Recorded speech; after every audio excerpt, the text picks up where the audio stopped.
Antes de mergulhar nesta história incrível, considere se inscrever no canal e ativar o sininho. Cada história aqui tem algo a dizer, e você não vai querer perder nenhuma. Ele engravidou uma mulher que poderia ser sua avó. Martha Elise, 61 anos, morava sozinha em uma grande casa vitoriana em Charleston, Carolina do Sul. A casa, com suas venezianas brancas e fachada coberta de era, outrora ecoava o riso das crianças, orações cantadas, passos apressados e o aroma do jantar de domingo. Agora não passava de uma concha vasta e elegante, cujos cômodos pareciam silenciosos para não despertar lembranças. Martha era uma mulher íntegra, de porte gracioso, apesar do peso da idade, com as mãos ainda marcadas pelos longos turnos no hospital. Ela trabalhava como enfermeira há mais de 30 anos no Hospital Centro Médico St. Joseph, conhecida por sua gentileza e resistência, capaz de consolar famílias em prantos enquanto administrava um pronto-socorro lotado. Ela se dedicou de corpo e alma a essa profissão, muitas vezes às custas da própria saúde. Seu marido Benjamin, um pastor querido e respeitado na comunidade, sempre dizia que Martha tinha mãos que curavam e um coração missionário. Juntos formavam um casal forte, quase exemplar. Mas desde a morte repentina de Benjamin 5 anos antes, um acidente de carro sob chuva torrencial enquanto ele voltava de uma vigília de oração, a casa congelara. O vento às vezes soprava pelos corredores como se os lembrasse de sua ausência. Ela nunca tirara a Bíblia do criado mudo nem o casaco do gancho perto da porta. Seus filhos viviam suas vidas em outro lugar, cada um prisioneiro de suas responsabilidades ou de suas feridas. Clara, a mais velha, uma advogada brilhante em Seattle, só ligava para ele nos feriados ou para enviar um cartãozinho de aniversário. Sempre com pressa, sempre entre voos. Michael, seu filho mais novo, estava no exército, constantemente destacado para locais distantes, com a voz abafada pelo jet lag e conexões de internet instáveis. Às vezes ele enviava um e-mail, uma foto sua de uniforme e um "estou bem, mãe". Stephanie, a caçula, a criança sensível e rebelde, havia se mudado após uma discussão violenta sobre a escolha do parceiro. Desde então, nenhuma ligação, nenhuma carta. Apenas um silêncio doloroso, como uma peça faltando no quebra-cabeça de sua vida. Martha, por outro lado, passava os dias seguindo uma rotina tão regular quanto um relógio. Às 7 horas, ela se levantava, fazia um bule de café preto e ia alimentar os 2 gatos que adotará após a morte de Benjamin, Sansão e Dalila. Depois cuidava do jardim, regava suas roseiras vermelhas, limpava os degraus da varanda e conversava com os esquilos como se fala com amigos. Por volta do meio-dia, ela se sentava na varanda com um livro sobre os joelhos, mas seu olhar frequentemente vagava pelas janelas embaçadas, fixando-se em um ponto invisível no jardim. À tarde, ela tricotava, mesmo que ninguém mais usasse os cachecóis que ela fazia. Às vezes, ela pegava seus velhos álbuns de fotos e os folheava silenciosamente com os olhos marejados. Seu coração ainda batia, mas sem convicção. Era fevereiro.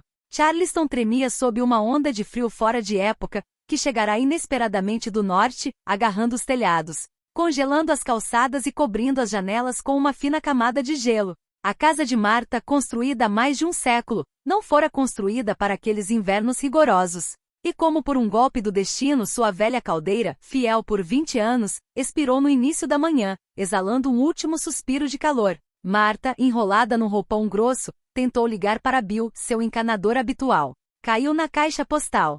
Deixou uma mensagem educada, esperando que ele viesse. Mas 2 horas depois, ainda sem resposta. Então, seguindo a recomendação do seu vizinho, o Sr. Franklin, ligou para um pequeno serviço local que não conhecia. Maury's Aquecimento e Encanamento. Eles são jovens, mas eficientes, disse ele. O filho é educado. Muito trabalhador. Ela deixou uma mensagem com um suspiro, sem se convencer. 1 hora depois, bateram à porta. Quando ela abriu, ela ficou surpresa. Jalen Maurice, de 23 anos, estava ali, com a bolsa de ferramentas na mão, a respiração soltando vapor no ar gelado.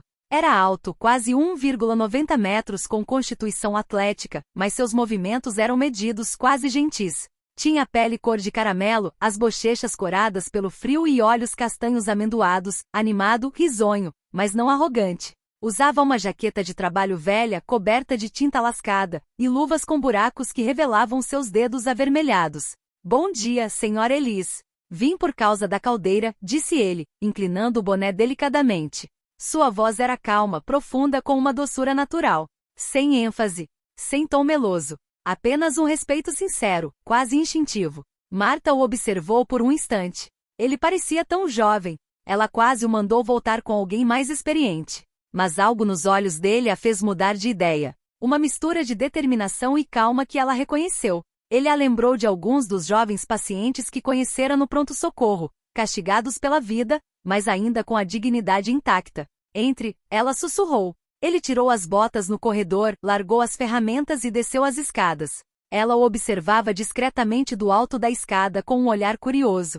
Ele se movia com confiança, como alguém que aprenderá por necessidade, não em bancos escolares, mas em situações de frio de verdade, fugas de verdade, encrenca de verdade. Depois de 20 minutos de ruídos metálicos e choques abafados, ele retornou, com as mãos cobertas de fuligem. A bomba está quebrada, mas posso trocá-la. Tenho a peça na minha van. Vai levar 1 hora se você não se importar. Claro. Gostaria de um chá enquanto espera?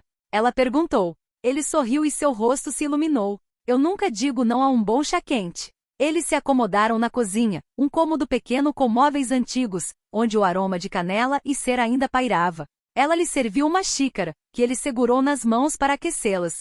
Ele olhou ao redor e seu olhar pousou na lareira da sala de estar, onde havia várias molduras, um homem sorridente com um colarinho romano Benjamin, 3 crianças de diferentes idades e uma Marta mais jovem, de jaleco branco.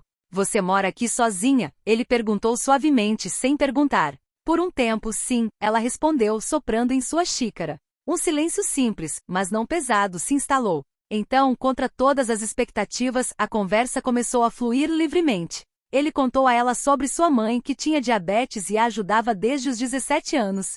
Sobre suas irmãzinhas, sobre a escola pública, sobre os sonhos que havia adiado. Ele adorava ler, especialmente os romances de Baldwin e Toni Morrison. Também escrevia alguns poemas, às vezes pequenos, que não ousava mostrar a ninguém. Marta falou sobre seu passado como enfermeira, sobre as longas noites no hospital, sobre a dor de ter dado tudo a uma família que mal o chamava. Ele ouviu. De verdade. Sem pressa. Sem interrupção. Foi essa escuta que a tocou. Não foi uma troca banal. Ela se sentiu vista, reconhecida. Não como uma idosa frágil, mas como uma pessoa inteira. Depois de consertar a caldeira, ele guardou suas ferramentas, calçou as botas novamente e foi em direção à porta. Obrigado pelo chá e pela conversa, ele disse, sorrindo. Volte se precisar de calor, ela respondeu quase sem querer, corando imediatamente. Ele olhou para ela, surpreso, depois assentiu lentamente antes de sair. E foi assim que, sem alarde ou drama, uma primeira rachadura apareceu no muro de solidão de Marta e Liz. Ele voltou. Uma vez. Depois outra. Primeiro a trocar uma torneira. Depois para ajudar a carregar malas pesadas. Então, só para conversar. E a cada visita, o ar parecia menos frio mesmo no auge do inverno. Com o passar das semanas e depois dos meses, Jalen Morris gradualmente deixou de ser simplesmente o jovem encanador. Sua presença na casa de Marta tornou-se quase um ritual. Todos os sábados à tarde, ele tocava a campainha por volta das 14 horas, às vezes carregando um saco de donos caseiros, às vezes com um romance ou um disco de vinil debaixo do braço. Ele dizia que estava vindo dar uma olhada na caldeira, mas ambos sabiam que ela estava funcionando perfeitamente há muito tempo. Marta fazia chá de limão ou biscoitos de aveia. Sentavam-se na varanda à luz do sol brincando pelas janelas. Às vezes montavam quebra-cabeças lentamente em silêncio, exceto pelas risadas que irrompiam quando Jalen colocava uma peça no lugar errado com falsa confiança. Outras vezes cozinhavam juntos, ela lhe ensinava receitas da infância, torta de batata doce, gumbo, pão de milho. Ele picava legumes com diligente concentração, e ela aproveitava a oportunidade para contar algumas histórias da juventude. Aos poucos, os títulos e as distâncias foram desaparecendo. No início ele a chamava de Senhorita Marta, com aquela polidez sulista cheia de respeito. Então um dia, sem perceber, ele simplesmente se intrometeu. Obrigada, Marta. Ela se lembrava com precisão. Era um sábado de abril. Ela não havia dito nada, mas aquele nome pronunciado informalmente a fez estremecer, como se estivesse se tornando uma mulher inteira novamente, não apenas uma viúva ou uma velha. Ela, por sua vez, o chamou de meu raio de sol pela primeira vez, rindo, depois que ele contou uma anedota engraçada sobre um cliente mal-humorado. Mas o apelido surgiu cada vez com mais frequência. E em algum momento deixou de ser uma brincadeira. Era verdade. Jalen lhe confidenciou grande parte de sua vida. Ele trabalhava duro para sustentar sua mãe, Verônica, que sofria de diabetes grave. Ela também havia sido enfermeira, mas teve que parar por motivos de saúde. Jalen a admirava profundamente. Ele tinha 2 irmãs mais novas, Kayla e Renée, de 9 e 11 anos. Ele as preparava para a escola, ajudava com as tarefas de casa e garantia que elas tivessem tudo o que precisavam. Ele teve que abandonar os estudos de literatura após a morte repentina do pai, que morreu de ataque cardíaco aos 46 anos. Desde então ele conciliava contas, clientes, refeições e responsabilidades, sem nunca reservar um tempo para si mesmo. Eu nem sei mais quem eu sou fora de tudo isso, ele admitiu um dia, com a voz um pouco rouca. Marta a ouviu. Ela não estava tentando oferecer soluções. Ela simplesmente estava lá, completamente.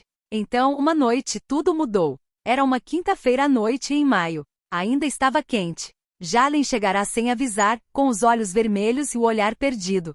Segurava o celular em uma mão e o casaco amassado na outra. Marta entendeu imediatamente. É a mamãe, sussurrou ele. Ela teve um derrame. Está no hospital. Encontrei-a esta manhã, deitada na cozinha. Ele desabou na pequena cadeira da cozinha, com os cotovelos apoiados na mesa, as lágrimas caindo silenciosamente. Marta não disse nada. Ela se moveu delicadamente e o tomou nos braços. O gesto não foi calculado nem hesitante. Foi o puro impulso de um coração reconhecendo uma dor que conhecera. O abraço dele foi forte, sem julgamento, sem medo. Ela sentiu o corpo dele tremer, a respiração ofegante. E naquele toque simples e humano, um fio invisível foi tecido entre eles, mais profundo do que quaisquer palavras. Foi o começo de algo. Nos dias seguintes, Jalen retornou. Menos falante, mais cansado, mas ainda presente. Marta preparava sopas, chás de ervas e, acima de tudo, um silêncio reconfortante. Falavam pouco, mas tudo estava expresso em seus olhares. Então, numa noite no final de maio, enquanto a primavera enchia a varanda com o perfume dos lilazes, eles se sentaram lado a lado, descalços no tapete, com um disco da Nina Simone tocando suavemente ao fundo. Era ameno. A luz do pôr do sol banhava o quarto em dourado e rosa. Jalen virou a cabeça para ela. Ela lia, tranquilamente, com os óculos na ponta do nariz. Ele estendeu a mão, hesitou, então gentilmente colocou os dedos na bochecha dela. Ela olhou para ele. Não houve palavras. Nenhuma declaração apaixonada. Apenas um silêncio carregado, uma respiração presa. Ela baixou a cabeça, fechou os olhos.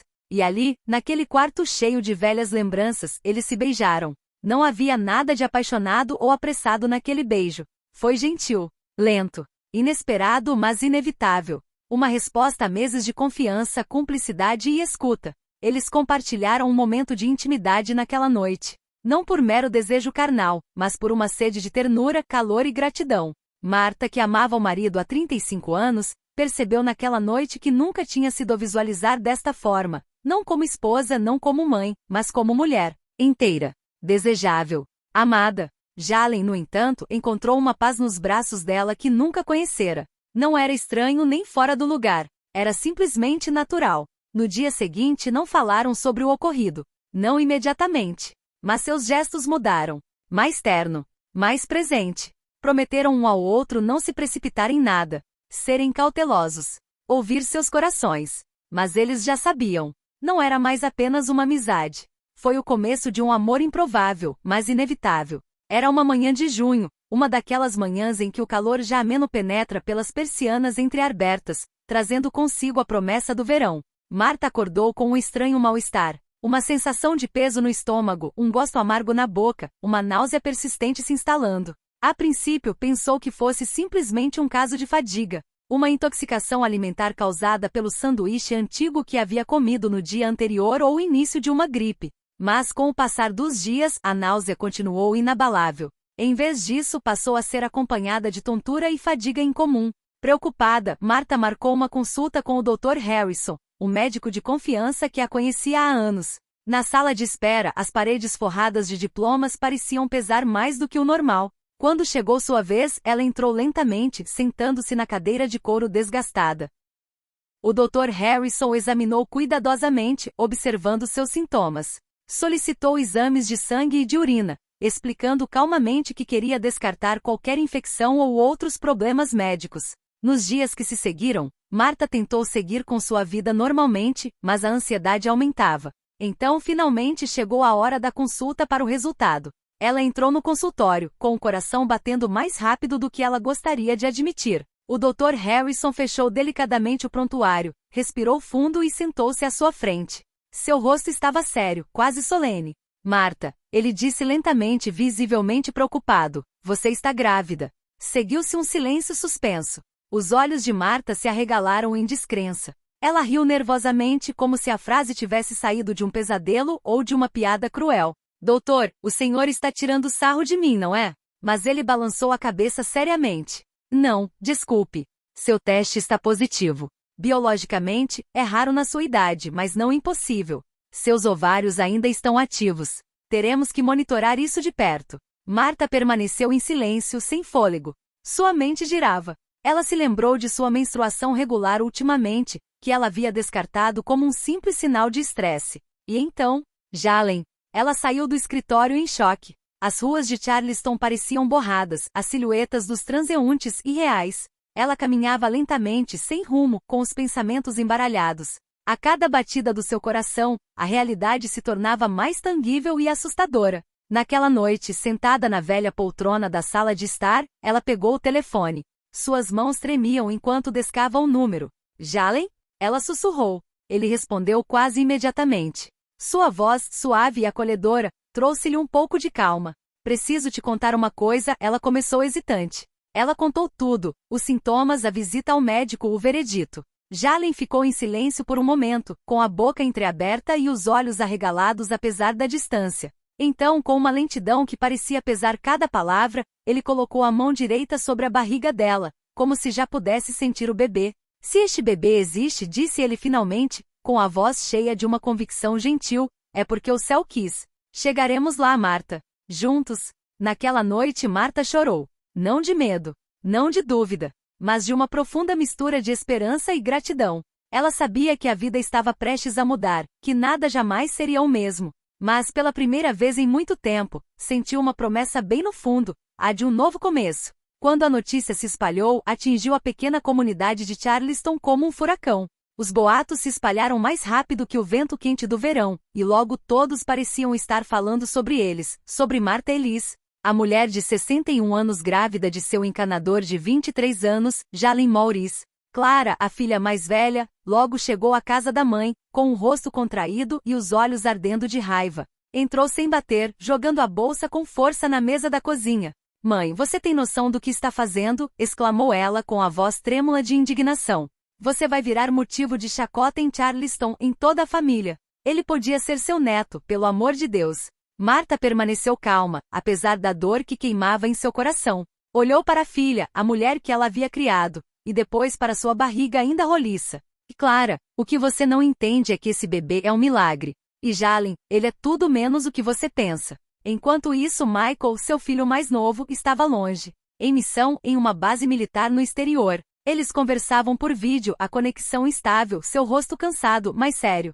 Isso não é saudável, mãe, ele sussurrou, a voz revelando vergonha misturada com medo. Jalen está te manipulando. Você não está sendo você mesma. Você vai estragar tudo. Marta sentiu o coração apertar, mas ela se recusou a ceder. Michael, ela respondeu suavemente, mas com firmeza, o que eu tenho com Jalen eu nunca tive com Benjamin, seu pai. Ele me fez sentir viva. E este bebê é a prova de que o amor não acaba com a idade. Os dias que se seguiram foram uma luta. Os vizinhos que até então a cumprimentavam com cortesia viraram as costas. Ouviram-se sussurros, olhares pesados. Então, certa noite, um vídeo deles no mercado, sorrindo, com as mãos se tocando acidentalmente, vazou nas redes sociais. Os comentários eram cruéis, degenerado, doentio, abusivo, loucura. Choveram insultos, alguns até ameaçando Marta em suas redes sociais pessoais. Mas nesta tempestade, também houve vozes em sua defesa. Uma vizinha idosa, a senhora Grayson, certa vez colocou um envelope por baixo da porta. Marta o abriu, tremendo. Dentro, uma carta escrita à mão em tinta azul. Marta, eu queria ter a sua coragem. O amor verdadeiro é raro. Ele não olha o calendário. Nunca desista. Essas palavras foram um bálsamo. Uma lufada de ar fresco. O dia do parto chegou, carregado de emoção. Marta foi internada no hospital de Charleston, cercada por uma equipe médica nervosa, mas profundamente comovida, profundamente tocada por este caso único. A equipe monitorava cada batimento cardíaco, cada movimento, ciente da importância daquele momento. Após várias horas de esforço sob uma luz branca e quente, Marta deu à luz por cesariana um menino forte, pesando 2,8 quilogramas. O bebê abriu os olhos para este mundo, e todos imediatamente notaram a mistura de características que o tornavam único. Os brilhantes olhos castanhos de Jalen e as pequenas covinhas familiares de Marta. Deram-lhe o nome de Elias Hope Maurice Elias, símbolo da salvação, esperança, esperança. Lá fora, o mundo ainda gritava, recusando-se a entender. Mas no quarto, Jalen, vestido com um uniforme azul esterilizado, tremia ao segurar o filho pela primeira vez. Lágrimas silenciosas escorriam por suas bochechas. Mamãe fez um milagre, sussurrou ele para o filho, com a voz embargada pela emoção. Você é a minha luz. Marta, exausta mas radiante, colocou a mão sobre a de Jalen. Isso é só o começo, ela disse suavemente. 2 anos se passaram desde o nascimento de Elias. As vidas de Marta e Jalen haviam mudado profundamente, mas mais importante, eles haviam se estabelecido em um equilíbrio frágil e precioso. Eles haviam deixado a grande casa vitoriana com persianas brancas, pesada demais para manter e carregada de lembranças de um passado que haviam escolhido deixar para trás. Marta vendeu a casa com uma mistura de emoção e alívio, preferindo se instalar com Jalen e o filho em uma casa mais modesta, aninhada em um bairro tranquilo de Charleston, longe de olhares indiscretos e sussurros incessantes. Com o dinheiro da venda, Marta financiou o treinamento de Jalen. Ele agora fazia cursos avançados de encanamento e administração de empresas, determinado a abrir seu próprio negócio. Ela abraçou esse sonho junto com ele, orgulhosa de ver o jovem ascender passo a passo, apesar das dificuldades. O cotidiano deles era pontuado pelas pequenas alegrias e desafios da maternidade. Trocas de fraldas, despertares noturnos e risadas calorosas que enchiam a casa com uma música nova e doce. Marta, embora marcada pelo tempo, suas rugas estavam mais profundas, suas mãos mais cheias de veias, sorria mais largo e brilhante do que nunca. Ela irradiava uma força invejável. Elias cresceu cercado por um amor imenso, um amor sem condições nem explicações. Ele não sabia que sua mãe tinha 61 anos quando ele nasceu, nem que a história deles havia causado um escândalo. Para ele, ela era simplesmente sua mãe, aquela que lhe cantava canções de ninar suavemente à noite, aquela que o abraçava forte quando ele chorava, aquela que lhe contava histórias de coragem e esperança. E isso era tudo que importava. A história deles estava dividida. Ela chocou alguns, magoou outros e inspirou um punhado de almas corajosas. As críticas caíram, os julgamentos choveram, mas eles não buscavam aprovação nem desculpas. Eles conheciam a verdade do seu vínculo, a profundidade do seu amor, porque no final das contas o amor não tem idade. Não precisa ser explicado ou justificado. Ele só tem um nome: Elias.